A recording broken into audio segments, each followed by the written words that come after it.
નમસ્કાર, દૂરદર્શન સમાચારમાં આપનું સ્વાગત છે. બપોરના બુલેટિનના સમાચારોમાં રિઝર્વ બેંક ઓફ ઇન્ડિયાના નવા ગવર્નર ઉર્જિત પટેલે પદ સંભાળ્યા પછી પ્રથમ દ્વિમાસિક નાણાકીય નીતિ સમીક્ષાને અંતે લેવાયેલા નિર્ણયોની જાહેરાત કરી હતી. સમીક્ષાને અંતે રેપો રેટ અને રિવર્સ રેપો રેટ એમ બંનેમાં 25 બેઝિસ પોઈન્ટની જાહેરાત થતાં રેપો રેટ 6.50%થી ઘટીને 6.25% થયો છે, તો રિવર્સ રેપો રેટ 6%થી ઘટીને 5.75% થયો છે. ગવર્નર ઉર્જિત પટેલે જણાવ્યું હતું કે ચોમાસું સારું જતા આર્થિક ચિત્ર સુધરી રહ્યું છે. નાણાકીય નીતિ સમિતિના તમામ 6 સભ્યોએ રેપો રેટ ઘટાડવા મુદ્દે સર્વાનુમતે નિર્ણય લીધો હતો. આ વર્ષ માટેનો વિકાસ દર 7.6% રહેવાનું અનુમાન વ્યક્ત કરાયું છે. ભારત અને સિંગાપોર વચ્ચે આજે દ્વિપક્ષીય મંત્રણાને અંતે ઔદ્યોગિક, વાણિજ્ય, તકનીકી, કૌશલ્ય વિકાસ તેમજ વ્યવસાયિક પ્રશિક્ષણ મુદ્દે 3 મહત્વની સમજૂતીઓ પર હસ્તાક્ષર થયા હતા. પ્રધાનમંત્રી નરેન્દ્ર મોદી તેમજ સિંગાપોરના પ્રધાનમંત્રી સીએન લુંગ વચ્ચે દ્વિપક્ષીય મંત્રણા બાદ આ કરાર કરવામાં આવ્યા હતા. કૌશલ્ય વિકાસ મુદ્દે 2 સમજૂતી ઉપર હસ્તાક્ષર થયા હતા, જેમાં નોર્થ ઇસ્ટમાં ગુવાહાટી ખાતે કૌશલ્ય વિકાસ કેન્દ્ર ઊભું કરવા તેમજ નેશનલ સ્કિલ ડેવલપમેન્ટ કાઉન્સિલ અને કૌશલ્ય કાઉન્સિલ સાથે મળીને એક અન્ય કૌશલ્ય વિકાસ કેન્દ્ર ઊભું કરવા મળેલી સમજૂતીનો પણ સમાવેશ થાય છે. આ ઉપરાંત રાજસ્થાન સરકાર સાથે મળીને ઉદયપુર ખાતે centre of excellence for tourism training centre ઊભું કરવાની સંધિ ઉપર પણ હસ્તાક્ષર કરવામાં આવ્યા હતા.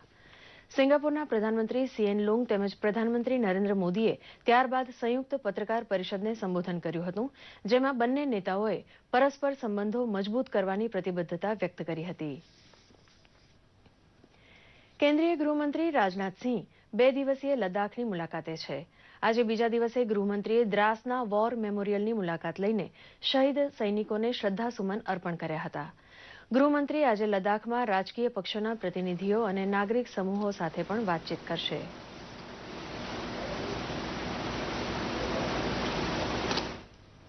દેશ આજે ક્રાંતિકારી શ્યામજી કૃષ્ણ વર્માની જન્મજયંતિની ઉજવણી કરી રહ્યો છે. 1957માં આજના દિવસે કચ્છના માંડવીમાં શ્યામજી કૃષ્ણ વર્માનો જન્મ થયો હતો. ગાંધીનગર વિધાનસભા પોડિયમમાં પણ શ્રદ્ધાંજલિ કાર્યક્રમ યોજાઈ ગયો. મુખ્યમંત્રી વિજયભાઈ રૂપાણી, ગુજરાત વિધાનસભાના અધ્યક્ષ રમણલાલ વોરા સહિત આગેવાનોએ દિવંગત ક્રાંતિકારીના તૈલચિત્રને શ્રદ્ધાસુમન અર્પણ કર્યા હતા. નાગરિકો અને શાળાના વિદ્યાર્થીઓએ પણ દિવંગત ક્રાંતિકારીને શ્રદ્ધાસુમન અર્પણ કર્યા હતા.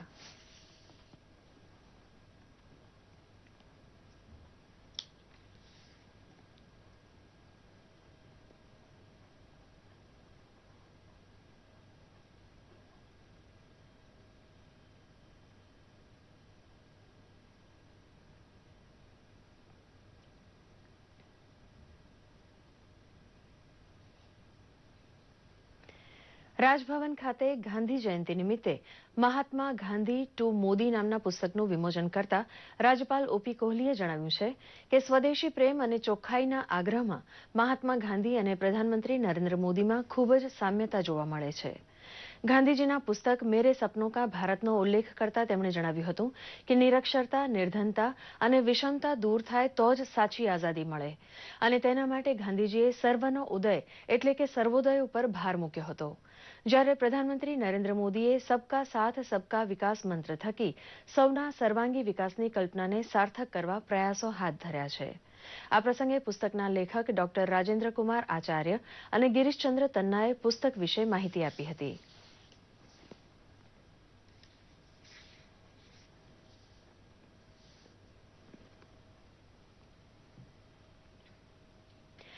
અમદાવાદમાં ઇસરો ખાતે આજથી વિશ્વ અંતરિક્ષ સપ્તાહની ઉજવણીનો પ્રારંભ થયો છે.